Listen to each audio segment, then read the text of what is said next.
Hey y'all, today I want some tea. So I just finished boiling some water. I'm going to turn the water off now and drop my tea bags in the water and then put the lid on it and kind of let the tea steep in the water for about 5 to 10 minutes.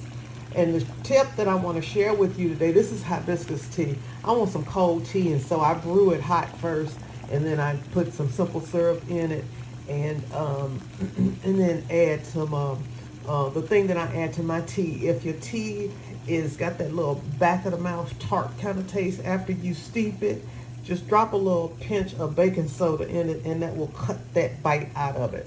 But the tea is the burner is off. I'm going to add the lid on top of it and let it steep for about 5 to 10 minutes, and then I'll taste it. And if it tastes strong, I'll drop some baking soda in it, and then just let it sit to cool down, and then I'll mix it with the simple syrup and have me some good old tea. All right? All right. Okay, y'all, so I've let the tea steep for about 10 minutes, and I tasted it, and it did have that little back of the mouth bite. I just put a pinch of baking soda in it, and now it's perfect. So I'll let it cool and then put it in my pitchers and then add some simple syrup to it, and I'm going to have some fresh tea. Okay, y'all, I've made the tea and put it in this container here. Okay, that container. Okay. And I've added the simple syrup, and I added a little more just room temperature water to it to kind of dilute it a little bit. And I've got this left. I'm going to have me a cup of hot tea with the simple syrup with this one. But I really wanted some cold tea to drink over the next couple of days, and that's why I did it.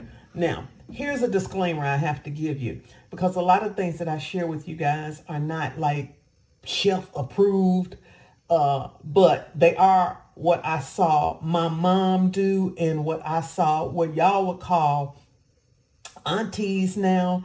I saw other ladies in the neighborhood do. And you have to keep in mind, when they were making big batches of tea, they had big pots on the stove, and they had a lot of tea bags in there, and they were steeping tea. They would let their tea in the tea bags sit on the stove for 30, 40 minutes, because they were also cooking chicken and dressing and greens and cornbread and beans and all of that kind of stuff. So the tea was just out of the way for them, and they were doing other stuff. But the longer those tea bags steep in that water, the bitter, it releases the bitterness, and that's why they would drop a pinch of baking soda in that tea to cut that bitter bite, y'all. That's why they did it. And I know chefs probably don't approve of that. They basically just say if you just time it right, you don't have to worry about that bitter bite. But we live in a real world, and when you got dealing with real mamas and you got a lot of stuff going on, you got kids hanging off your skirt and all of that kind of stuff, you got to do what you got to do, baby. Okay, so